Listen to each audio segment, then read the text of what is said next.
રાજ્યમાં કમોસમી વરસાદથી ખેતીના પાકને થયેલ નુકસાન સામે સરકારની મોટી જાહેરાત. 10,000 કરોડની માતબર રકમનું કૃષિ રાહત સહાય પેકેજ જાહેર.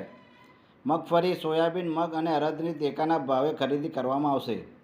રાજ્યમાં તાજેતરમાં થયેલા અસાધારણ કમોસમી વરસાદથી વિવિધ જિલ્લાઓમાં ખેતીના પાકને થયેલ નુકસાન સામે મુખ્યમંત્રી ભૂપેન્દ્ર પટેલના માર્ગદર્શનમાં રાજ્ય સરકારે અસરગ્રસ્ત ધરતીપુત્રોની પડખે ઊભા રહી આશરે 10,000 કરોડની માતબર રકમનું કૃષિ રાહત સહાય પેકેજ જાહેર કર્યું છે.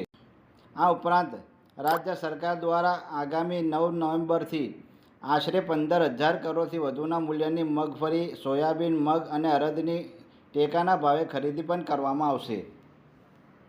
ગુજરાતમાં ગત 2 દાયકામાં ન થયો હોય એ પ્રકારનો અસાધારણ કમોસમી વરસાદ આ વર્ષે થતાં રાજ્યના વિવિધ જિલ્લાના ખેડૂતોના પાકોને મોટું નુકસાન થયું છે.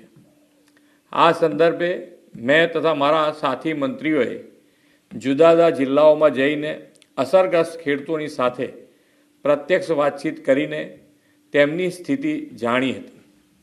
કુદરતી આપત્તિની આ ઘડીમાં ધરતીપુત્રોની વ્યથાને સમજીને રાજ્ય સરકાર પૂરી સંવેદનાથી તેમની પડખે ઊભી છે.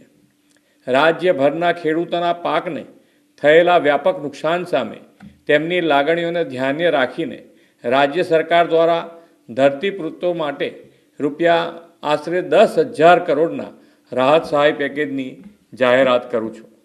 આ ઉપરાંત રાજ્ય સરકાર 9 નવેમ્બરથી ખેડૂતો પાસેથી ટેકાના ભાવે આશરે 15,000 કરોડથી વધુના મૂલ્યોની મગફળી, મગ, અડદ અને સોયાબીનની ખરીદી પણ કરવા જઈ રહી છે.